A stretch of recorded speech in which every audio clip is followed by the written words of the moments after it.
নমস্কার। দুঃখিত ভাইয়া, আমি অন্য বাড়িতে যাচ্ছি। আরে কি হয়েছে বলো। আসলে আমি মুসলমান রোজাদার, আমার গন্তব্যে যাওয়ার আগেই আজান হয়ে গেছে, তাই রোজা ভাঙতে ইফতারি করার জন্য একটু পানি খাবো বলে ভুল করে আপনার বাসায় ঢুকে পড়েছি। সমস্যা নেই, আমি অন্য বাড়িতে চলে যাচ্ছি।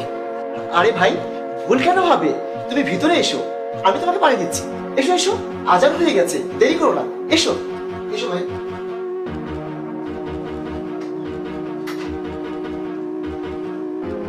বসো।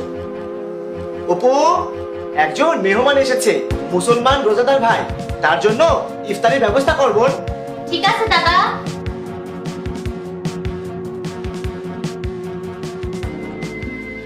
আগে জলটা পান করুন, তারপর আমি খাবার ব্যবস্থা করছি। না না, আর কিছু লাগবে না, শুধু পানি পান করলেই হবে। আরে ভাই, তুমি সব কি বলছো? সময় মতো ইফতারি করা তোমাদের রোজার অন্যতম একটা শর্ত। আর তোমরা তোমাদের ইফতারে যা খাও, আমরা তোমাকে তাই খেয়ে দেবো, এতে কোনো সমস্যা হবে না। যাও বোন, এই রোজাদার ভাইয়ের জন্য ফল নিয়ে এসো। ঠিক আছে দাদা। ভাই, তোমার বাড়ি কোথায়? আমার বাড়ি কুষ্টিয়াতে। আমি এখান থেকে একটু দূরে একটা মসজিদ আছে, ওখানে ইমামতি করি।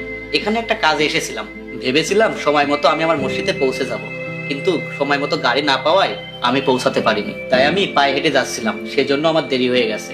এর মধ্যে আজান হয়ে গেল। আশেপাশে বাড়ি ছাড়া অন্য কিছু না পেয়ে আমি আপনার কাছে একটু পানির জন্য এসেছি। আসলে রোজা রেখে আমার হাঁটতে অনেক কষ্ট হয়ে যাচ্ছিল, তাই ইফতারির সময় হয়ে যাওয়ায় ভাবলাম একটু পানি পান করে নিই। তুমি আমার এখানে এসে খুবই ভালো করেছো। আমরা ধর্মে আলাদা হলেও তো আমরা মানুষ। আমার বাড়িতে ভুল করে চলে এসেছো বলে তুমি পানি পান করতে পারবে না এমন তো নয়। একজন মানুষ হিসেবে একজন তৃষ্ণার্ত ক্ষুধার্ত মানুষকে যে কোনো মানুষই তো খাওয়াতে পারে, তাই নয় কি? আমি যদি তৃষ্ণার্ত হয়ে তোমার কাছে যেতাম, তাহলে তুমি কি আমাকে পানি পান করাতে না? আমি ধর্ম বিবেচনায় না, আমি একজন মানুষ হয়ে কি অন্য একজন বিপদগ্রস্ত মানুষকে সাহায্য করতে পারি না? হ্যাঁ ভাই, আপনি সঠিক কথাই বলেছেন। আর ইসলামের বিধিবিধান অনুযায়ী হিন্দু কিংবা অন্য ধর্ম অবলম্বীদের ইফতার করাতে যেমন বাধা নেই, তেমনি তাদের দেওয়া খাবার দিয়েও ইফতার করতে কোনো বাধা নেই। আমরা মানুষ হিসেবে অবশ্যই ধর্মগত নির্বিশেষে একে অপরকে সাহায্য করতে পারি। দাদা, এই ভাইকে নিয়ে এসো, আমি টেবিলে খাবার দিয়েছি। উনি সারাদিন রোজা রেখেছিলেন, আর আমি শুনতে পেলাম উনি খুবই ক্লান্ত এবং কিছুটা দূরেও যাবেন, তাই ওনার এখন খাবার খাওয়ার প্রয়োজন। আমি ওনার জন্য ভালো খাবারের ব্যবস্থা করেছি। ঠিক আছে বোন, তুমি যাও, আমি ওনাকে নিয়ে আসছি। চলো ভাই, খেয়ে নেবে।